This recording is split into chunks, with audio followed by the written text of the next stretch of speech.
All right, so today I want to give a quick update on where I'm at with the layout of the log home.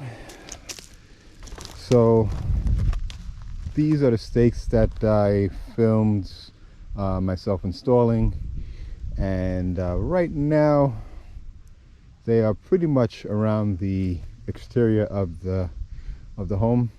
The design that I'm going with has a main section of the home, and then also a bump out front that's going to be primarily glass to give a nice view of the metal here that's going to grow in. So right now I am battling a couple of things. So first is there is ledge that basically is bedrock, and it starts from right about where those logs are laid out, and that's the highest point of the ledge, and I realized that. So what I did was I went ahead and started marking some stakes. For example, this one here is, you can see the blue tape on the bottom. So pretty much what that indicates is the high point of the ledge, roughly a foot off the bottom of this grade stake. So right around here is the highest point of the ledge, which wasn't too much of an issue. It's what it is it changes the layout, not necessarily the layout, but the foundation and the type of foundation. So originally the build was going to be a log cabin. Now it's actually went larger. So I went larger and decided to create a log home, build a log home. So this is going to be 3-bedroom, 2 levels, and in order to properly construct it, I wanted to move away from the pier foundation that I originally planned on doing. Basically, so it would be a pier in the corner, one in the middle, and then one on the other corner, and maybe between the distance on the back of the cabin, there might be 2 intermediate piers, and then definitely one in each corner. And pretty much it's just making a form, and whether it be round using a sonotube, or it would be something that is framed out, and go ahead and go at least 4 feet down past the frost line, and fill it up and mix concrete right on site, and go ahead and have one of those, I'll rent one of those mixers that it's the drum that rotates, and that was the plan until I decided to go larger. Going actually to be increasing the size of my family. I'm single now, but I plan on adopting 2 boys. So right now that's a game changer, where 2 things are happening. Well, several things are happening. So first of all, it affects the type of foundation. So I'm going to go with traditional full wall foundation, 4 feet deep, and that will be an issue in some areas, and the pier would have been the same thing. But right now this green fence post is what I drove down, and I realized there was an issue when I was driving some of these stakes, and they didn't go as deep as I thought. So I even had a whole septic system laid out, and yeah, it's not enough room to put the septic tank. So, but this is a 5-foot stake, and right now it's roughly 3 feet to the top. So there's 2 feet here before it hits bedrock. So in order to maintain the 4-foot dimension of the height of the foundation wall, I would have to raise everything up. So the foundation wall would be roughly 2 feet above this existing grade now, which would throw everything up, you know, as far as the height. On the far end, it's roughly 2 feet different, so we're talking almost 6 feet of foundation wall on the far end here. So that is not ideal. So I decided to discuss this with the local foundation company, and he explained that you don't necessarily have to go 4 feet it can be, right now we're aiming for 30 inches on the highest points. So we'd start from 30 inches, and right where you see the blue tape now, that's going to be the height of the top of foundation. I'm probably going to bring the grade up another, basically a foot below the top of foundation would be the finished grade. So this is an easy side. The other side, definitely just going to add 2 feet to everything, roughly. So I may lower the foundation a little more, but this is all just rough measurements now, rough layout. Nothing's square, nothing's you know, really been done with the transit. So this is just a basic layout. But the point is, when I put my top course, my first course of log across the foundation, which standard foundation width is roughly 8 inches. So that's a little narrow for me, when the logs that I have on average, they're probably going to be around 16 inches wide. So I'm thinking about increasing this to a 12-inch wide foundation wall, which would give a lot more concrete, be a lot more stable, and it will allow the log to overlap, especially on the wide side, the base of it. Pretty much it would overlap, because some of the butts of the logs, they're 2 feet in diameter. So I want to have enough meat to go on the outside of the log, and I'm going to make an indentation for the first course. So basically notch it out so it'll be resting flat on the foundation wall, and then have a lip on the side so rainwater doesn't go up underneath it and start to corrode it.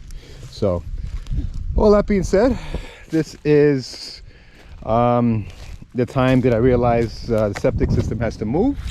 So I can walk over there and show you what was done and what the plan is, but basically it's way over there. And like I said, it's the septic system is fine. There's definitely 2 feet of material underneath it to allow the leach field to drain, but connecting the building to the holding tank is where the issue becomes, because the holding tank is roughly 6 feet tall.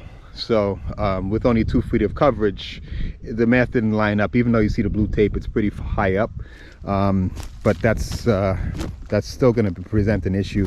There's not going to be enough room to put that holding tank in on that side. We'll check it again once the septic expert comes out, the soils expert comes back out. But in the meanwhile, on this end, I went ahead and took a look, and I found the spot that is well below 6 feet lower than the highest point of the ledge. So that stake there, I gotta get my finger right. Yep, that stake there, that blue mark. So just looking at it, when I walk downhill, it's hard to see, but this is a pretty steep grade, because after the ledge ends, it drops off pretty significantly. So right where that big tree is, in between that tree and this tree here, I stood there, and that would be ideal place to put the holding tank. And then from what I think, the leach field, which is 20 feet by 40 feet long, so there's plenty of area there that can be reserved for the leach field. And I will bring this up enough. I'm going to have to increase the coverage there, put some material there, but bring the material up. It still will be below the current grade, but it'll have a more gradual taper, and that will allow me to go ahead and put the tank there and set it. And then more than likely I'll be coming out of either this corner or this corner of the home, and I'd like to get the lowest point. And obviously you have to have gravity, have a proper pitch to have gravity allow the sewage to drain down into the tank. So the last question I do have at this point is, what about getting it below the frost line? Obviously you don't want to have this freezing up, and yeah, so we have to run some more measurements and see the lowest I can get this. Yeah, here's a good example. This is ledge right here, so solid. All around it is basically bedrock. So I may have to get a line cut from, I'm pointing to this corner, more than likely this is where it's going to be. Get a line cut in the bedrock or the ledge all the way down to allow for the proper grade and pitch of the pipe, as well as having it deep enough so it's below, well below the freeze point, so my sewage won't back up because the drain line froze. So yeah, that's pretty much where everything is right now. So my next step is to go ahead and get a handle on the garage coming through here, and see a flag there and another one here. So pretty much I'm walking through the center of the continuation of the road. So like I said, I flagged them. You can see one there and another one there. Sometimes they blend in because I still have some brush to take out, but yeah, so this is what I'm going to be continuing the road up. As I did here, I'm going to have a layer of riprap, which is the larger stone, and this is pretty close to the ledge. There's around 2 foot coverage here, so it shouldn't sink down too much. And once I get that pretty straight and level, I'll go ahead and really have enough roadway so the cement trucks can come in and do what they need to do here. But right here, it's going to start to make a turn. But what I've chosen to do is come and pretty much hug, we'll start to hug the outer portion of the trees here. And pretty much I would like to basically to have the roadway curve out as much as possible instead of going a straight shot to the house. I'm not going to be parking at the house. I'm going to be parking at the garage for the most part, and I like to keep as much clear meadow as possible. So ideally, you know, if there's anything going to be anything out here, it's going to be something I'm going to add just as a visual feature. But for now, I like to keep it level and keep it yeah, grass. So we'll have plenty of wildlife coming out, plenty of deer, and they have plenty to eat. So but yeah, I would like to come out and then turn to the left here, and that's why I have the garage building, the workshop on an angle as well, back up against the wood line. So but yeah, so this is roughly maybe 200-300 feet, somewhere in that range that I'm going to be finishing off. So this is around the point that the road turns. So right now it's a little sharp turn here, but I'll smoothen that out. But now this is straight all the way to the garage there, and it's straight, pretty much a straight shot to the continuation of the road. Still have plenty of holes, plenty of low-lying areas. This is one rock that has to come out, a decent size. I mean, I got 13 boots on, so you could tell it's definitely several feet in diameter. I gotta get that out. I'm not gonna have the big 160. I'm gonna have a mini excavator, probably the smallest model that the rental place has. But I have that one and another one I just passed. It's sticking up a little higher, but between these two, hopefully they won't be too much of an issue.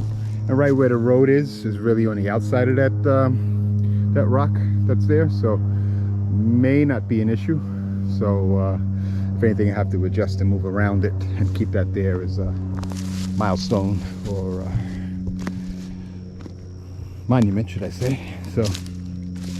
So all right, and this is the beginning of the garage building. So pretty much I'll end up just turning the road, the gravel right up to the face of it. And yeah, and this is the 50 feet. So the house is a little further away there, as you can see the corner of the house, but it's going to have a deck on it. So continuing up here, I am going to have this all covered with gravel and leveled out, and pretty much right now it's looking like I will pretty much get up to the back of the house. So the back edge of the log home now, it roughly lines up around here. So this is where my road will stop, and it's a little bit past the building here, but this is where I may have the propane tank and the generator, which I'm gonna keep exterior generator obviously outside of the garage. So I may put a pad out here, so if the road comes up to this point, it's good for installation and servicing and everything like that. So yep, won't disturb things too much if have to pull one out or change equipment or change you know, when the truck comes to fill up the propane, I'll have the tank somewhere where the guy can just back up and do what he has to do. So yeah, so pretty much from that corner stake there, definitely to this stake here, possibly a little further in, at least temporarily. I'll get it close so the guys can do what they have to do with the foundation.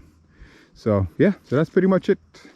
That's the layout for today. Each day takes a little bit, or each afternoon or each morning, each half of the day, I like to say, takes some time to kind of figure out what you want, envision it, sleep on it, wake up the next day and come on out and start to put some markers down and lay it out and get a feel of, you know, feel has a lot to do with it, you know what I mean? And before I finalize everything or anything, I definitely like to draw it out on paper and also go ahead and lay it out in the field as well.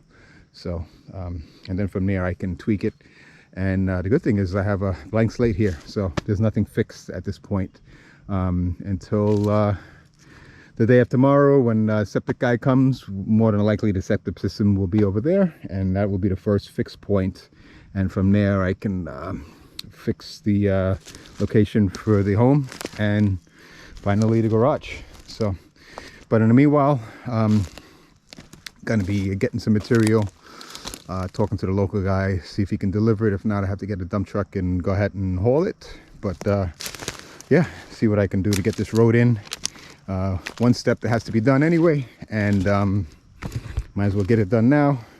And it doesn't have to be permanent. If I find that I would like to take another route, once all equipment is out and the major building is done, I can always take the road out, basically put some topsoil back and create a road anywhere I want. So yeah, I considered having a turnaround here. Like sometimes you see those circles that are in front of large homes, but this is too small for that, and it's going to take a lot of the grass, you know, landscaping. It's going to really be an eyesore. So decided against it. Just decided to come out away from the home as much as possible, out, and then turn right in. It's going to be probably a 4-car garage or 3 with I definitely need some room for a workshop and equipment in there, and like I said, batteries and everything for the solar. So yeah, it's going to be a roughly 50-foot long building. So that'll be my my hideout, my man cave, to do whatever I need to do inside the garage. So take it from there. All right.